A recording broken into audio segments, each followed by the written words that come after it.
I have just been talking about simultaneous interpreting and Chernov and his model. And of course, his model is more relating to anticipation and what is expected and how do you do anticipation. Of course, anticipation, according to him, psycholinguistically as well as, he's looking at the cognitive factors as well as the linguistic factors that affect the actual simultaneous interpreting.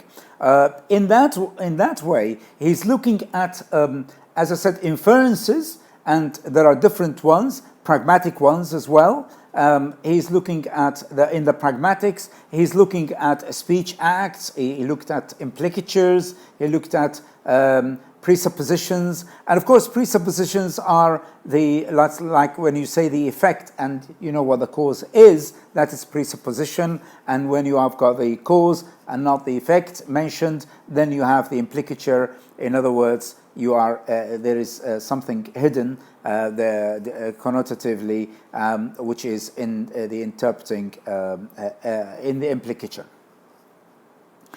So it's pragmatically speaking, he's talking about, in terms of the semantic structure, I talked about sense, how important is sense. Of course, you making sense is not only limited to what Chernov has said. Of course, making sense is very, very important in interpreting. It's actually one of the memes and super memes of interpreting, that you have to make sense of what you are saying and not just only to interpret without just only word for word and get the meaning of the words. You have to get the sense, and the sense comes from, as I said earlier, from the meaning of the words together as a unit, as a sense unit, unit of sense, together with the actual cognitive factors or cognitive element of factors which are relating to the knowledge of the world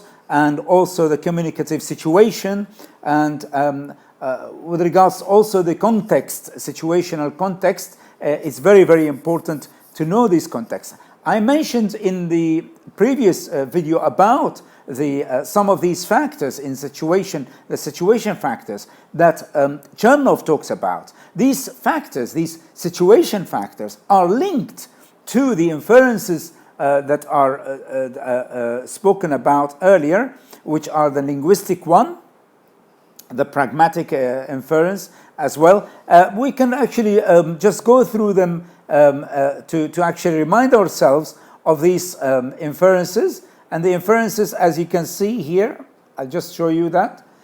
Inferences, you can see that the semantic one, which is related to the linguistic inference, and you can see it's called semantic ones, more important than any other in the linguistic inference.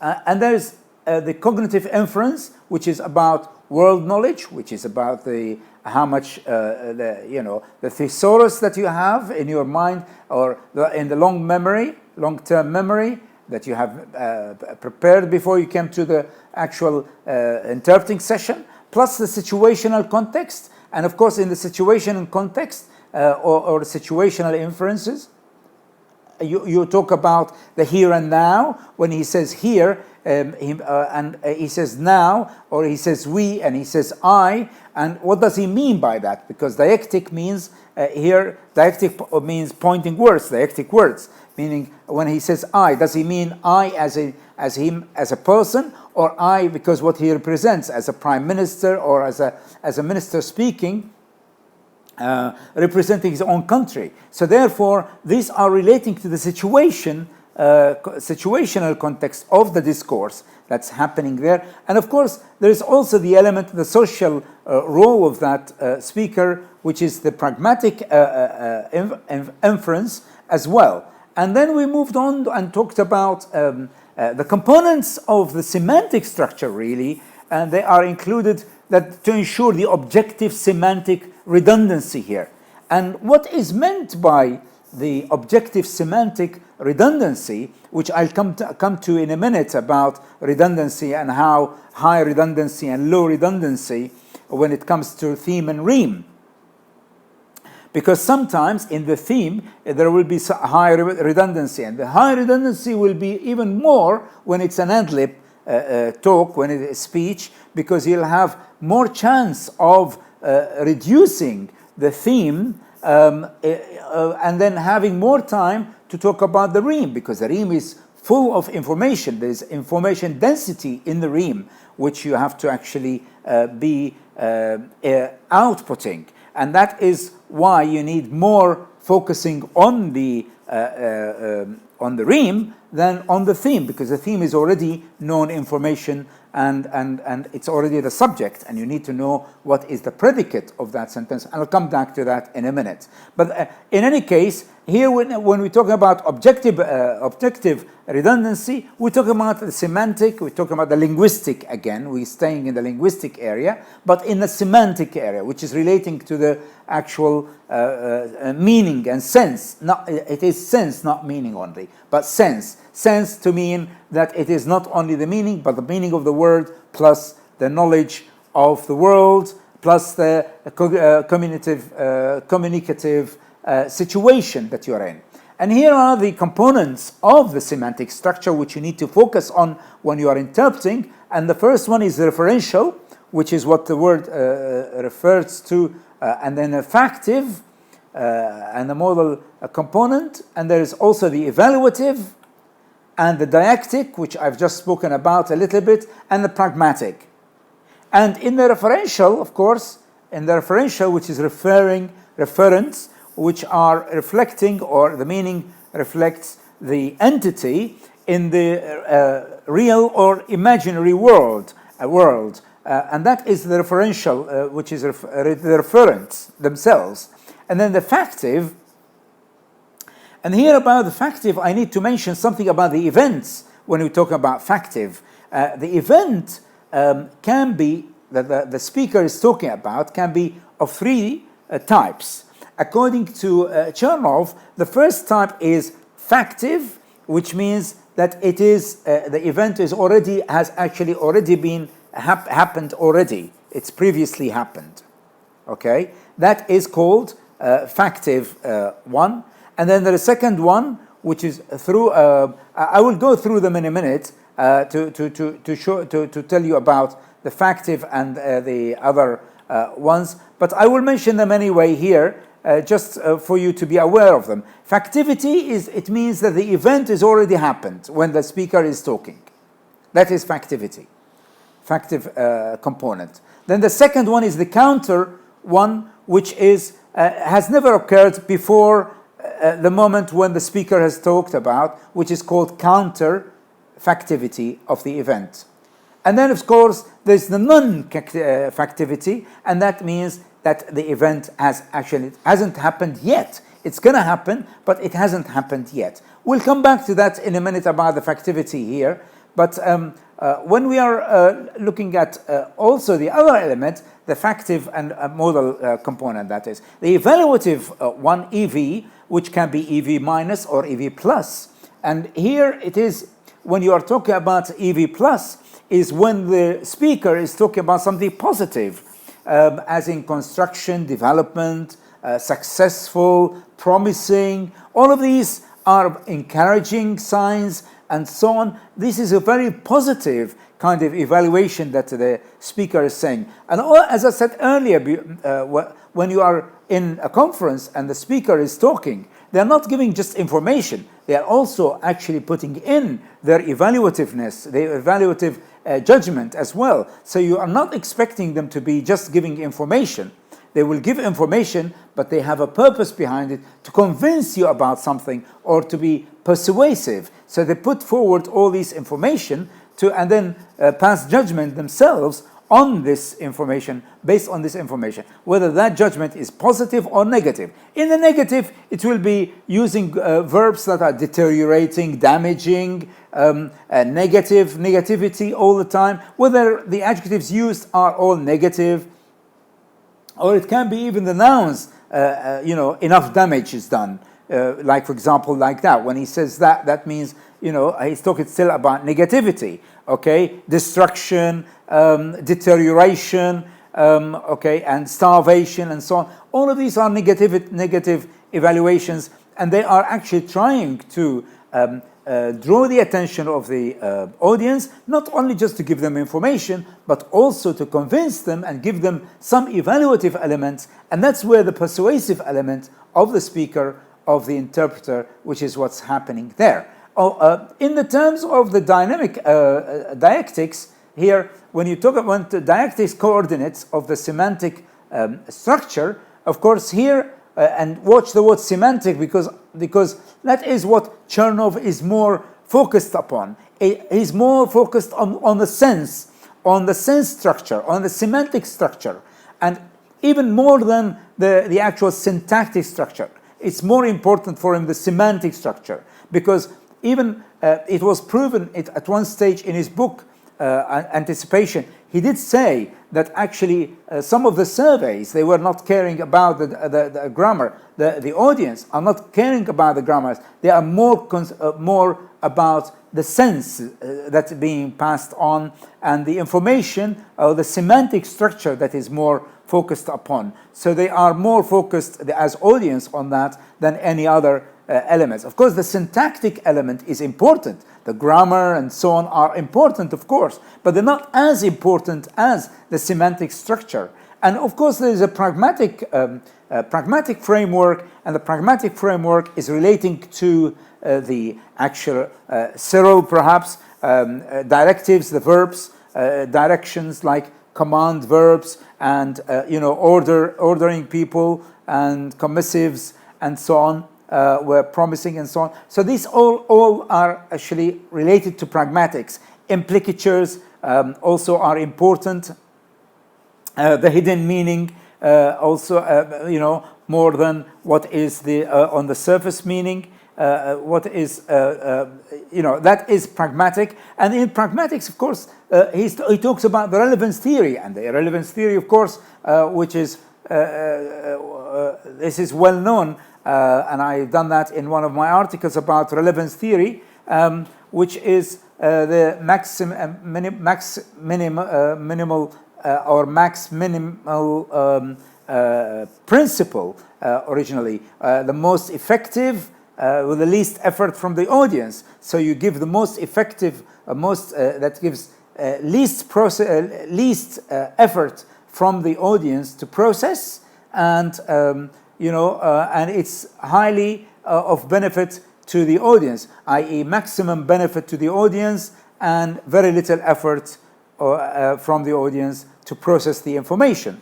Then we move on to the, I mentioned about the actual factors, and these factors are relating to the situation. I said about the actual message, the speaker, who is the speaker, very important. It will be, they are interdependent.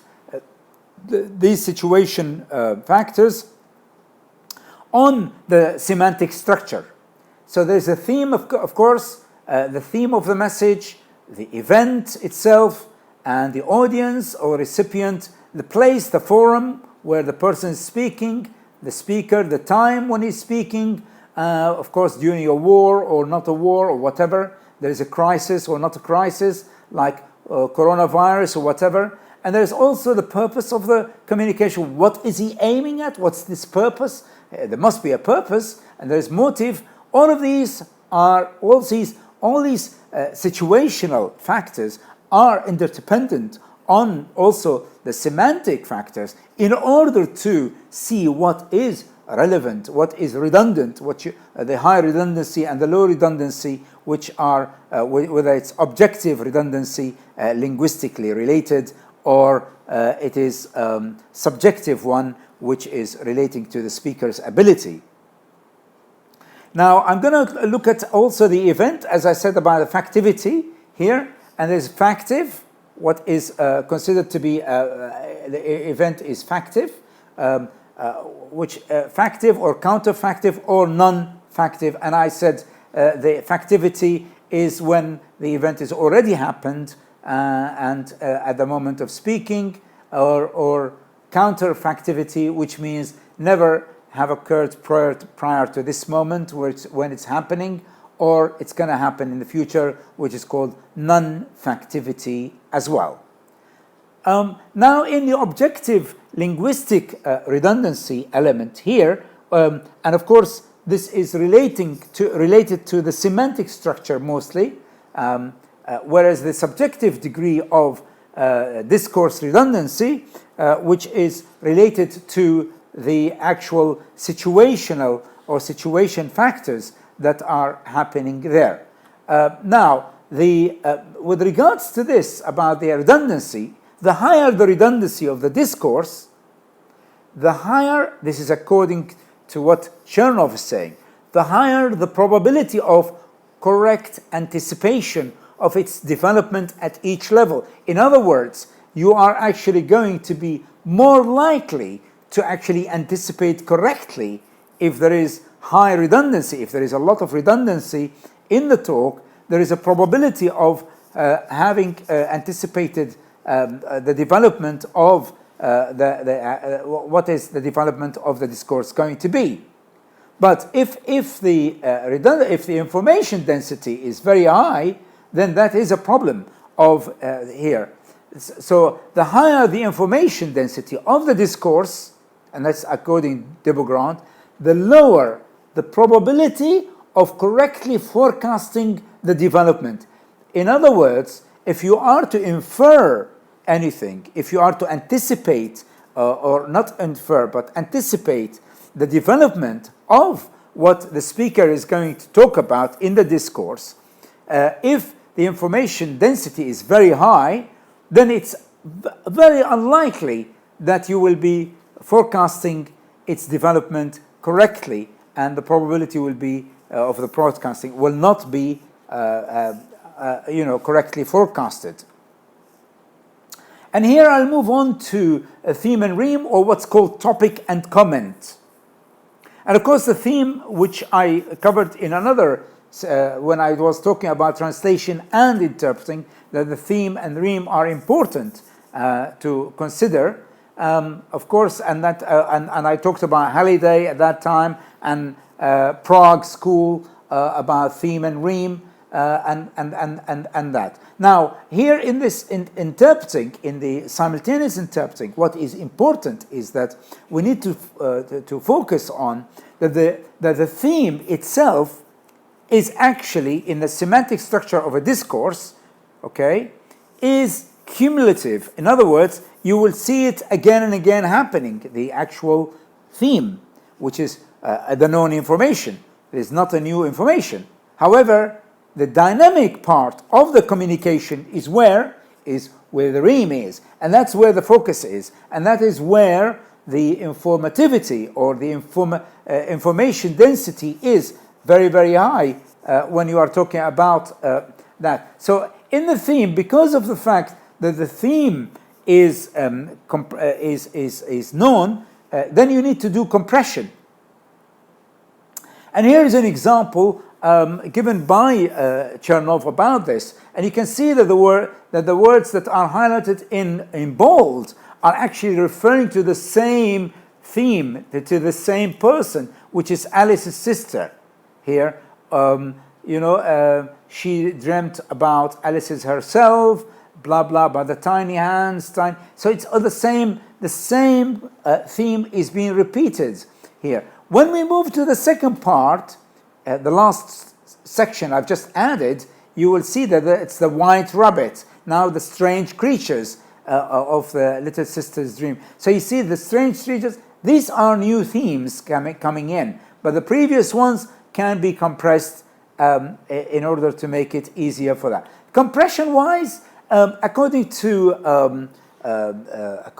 Chernov, there are 4 types of compressions that can happen, which is syllabic at the syllabus level, perhaps that is what it means, syllabic, and then lexical at the word level, syntactic at the grammar level, semantic at the sense level, and situational as well in that. Let's look at them one by one and see that the syllabic compression means that you are actually trying to reduce the number of syllables in the target language compared to the source language, so that it will be less syllables when you are speaking a word. Let's say in the SL discourse, there are many syllables. That word has got many syllables. If you find a word that is less, that has got less syllables in the target language, that will be good, and that will save you, and that will be compressing the syllabic one. Then there is a lexical compression, which is using fewer words than with the same message, the same idea, but fewer words in your TL.